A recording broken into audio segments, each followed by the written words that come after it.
Sunday morning, and it's still raining very hard. Just looking at some of the things that happened last night. There are some definite branches that fell. One definitely fell and took down our power line, but we still have power, which is a good thing. We'll go around and investigate a little bit further. Yeah, so this is the power right here, and it's still connected to the house. And I don't know how close it is still connected, but it is still connected. There are branches just all kind of strewn about in the woods. I don't know if the wind more or less did this, or it was this branch.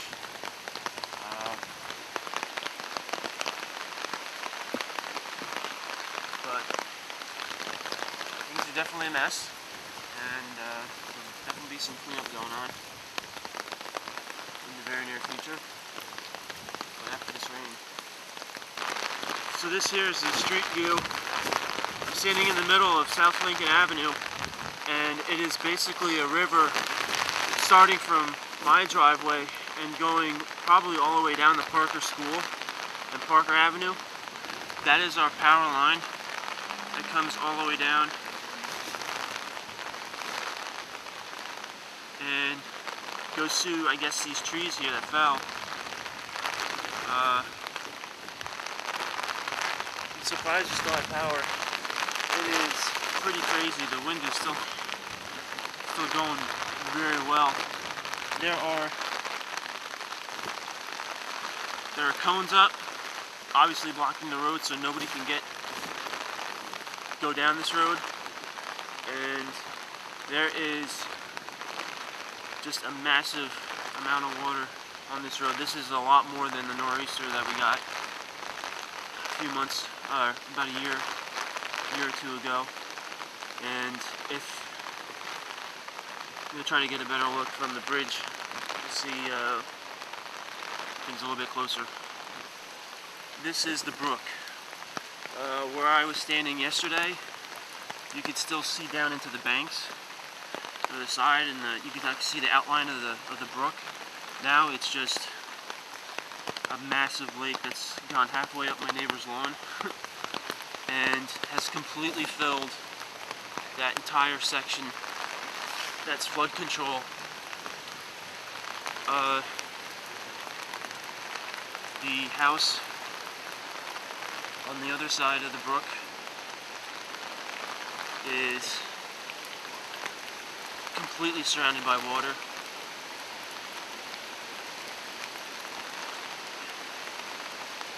You'll have to excuse any of my hesitation, because there's still a very good chance that some trees could fall. And there are trees all surrounding me. But here's another tree that went down right near the edge of the brook. I don't know if that's the whole tree, or I don't know what the deal is with that, but it seems to be right here, that in the middle of the bridge. You can actually walk on it, but as you get, a little bit further down, there's water again filling the road. And then obviously over here, get a little bit closer.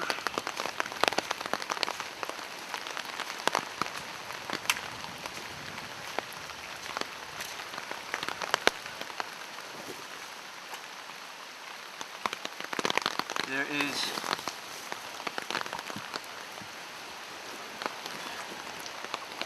basically the brook has come over and has took out everything. I don't know how deep this is, but I'm not gonna find out. But I have to say that this is what happens. It's what happens in a hurricane.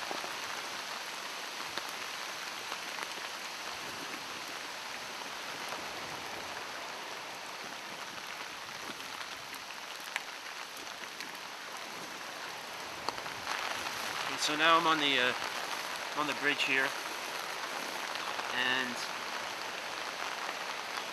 I'm trying to get a look at what Cap Lane is like. And it looks like Cap Lane is just more of an extension of the brook.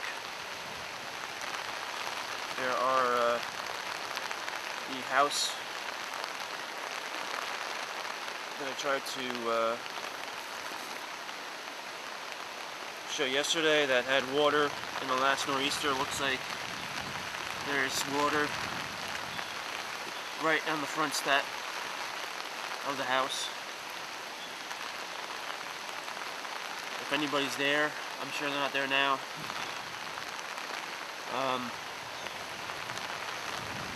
As I get a little bit closer to the edge of this river here,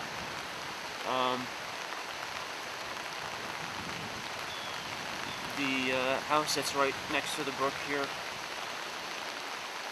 technically my neighbor, they have water right up against the edge of their house, so I can only imagine what's going on in their basement. Looking right down the road here, there were some cars parked on the side of the road. There's a truck that's off in the far distance, but that is more near where the cones are on dry ground. Any other vehicles, I guess they moved them or they went to higher ground. There is, if power goes out in this area, or there's going to be pretty rough going to try and fix it anytime in the near future. I don't know if it's still high tide or low tide. If this is low tide, I hate to see what high tide looks like. But this looks like this could be this way for maybe another 24 hours or so. I'm going to try to get a closer look on this side of the bridge. This is this side of the bridge. This is a tree, I guess, that fell and broke off right there. This is crazy.